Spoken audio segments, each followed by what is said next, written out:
Hello everyone, welcome to Sashi kitchen book. నేనైతే చాలా బాగున్నానండి. మీరు ఎలా ఉన్నారో కామెంట్ బాక్స్లో కామెంట్ చేయండి. ఈరోజు రెసిపీ స్వీట్ బోండాలు ఈజీగా ఎలా తయారు చేసుకోవాలో చూసేద్దాం. ముందుగా ఒక గిన్నె తీసుకొని అందులో 1 కప్పు బెల్లం వేసుకోవాలి. అదే కప్పుతో 1 కప్పు వాటర్ పోసుకోవాలి. ఇప్పుడు స్టవ్ వెలిగించుకొని ఈ గిన్నె పెట్టుకోవాలి. బెల్లం కరిగితే సరిపోతుంది, ఎటువంటి పాకం రావాల్సిన అవసరం అయితే లేదండి. కొత్తగా ఈ ఛానల్ని చూస్తున్నట్లయితే ప్లీజ్ సబ్స్క్రైబ్ చేయండి, లైక్ చేయండి, షేర్ చేయండి. ఒక బౌల్ తీసుకొని 1 కప్పు గోధుమ పిండి, 1 కప్పు మైదా పిండి రెండు వేసుకొని అందులో 1/2 టీ స్పూన్ ఉప్పు, 1/2 టేబుల్ స్పూన్ వంట సోడా వేసుకొని కలుపుకోవాలి.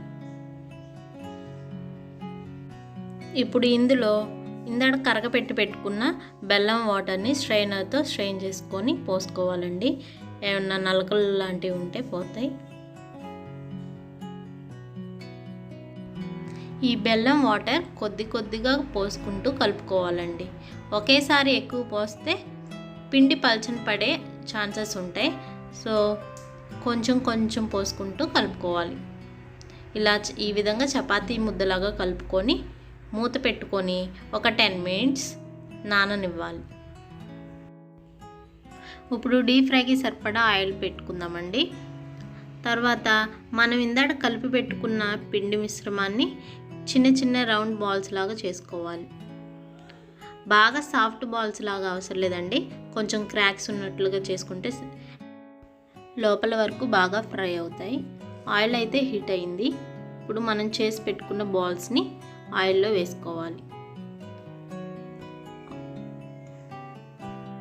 ఫ్లేమ్ని లోనే పెట్టుకొని ఫ్రై చేసుకోవాలండి.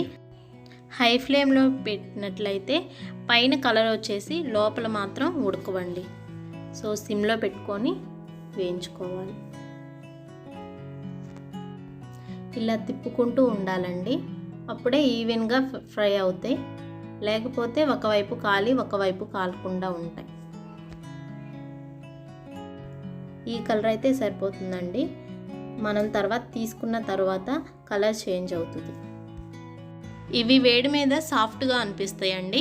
కొంచెం చల్లారిన తర్వాత పైన క్రంచీగా లోపల సాఫ్ట్గా ఉంటుందండి. ఈజీ అండి చేయడం. ఇవి 1 వీక్ వరకు నిల్వ ఉంటాయండి.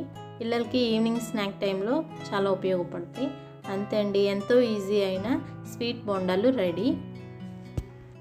ఈ వీడియో మీకు నచ్చినట్లయితే please like, share and subscribe to Sashi kitchen book. Thank you for watching. Bye bye.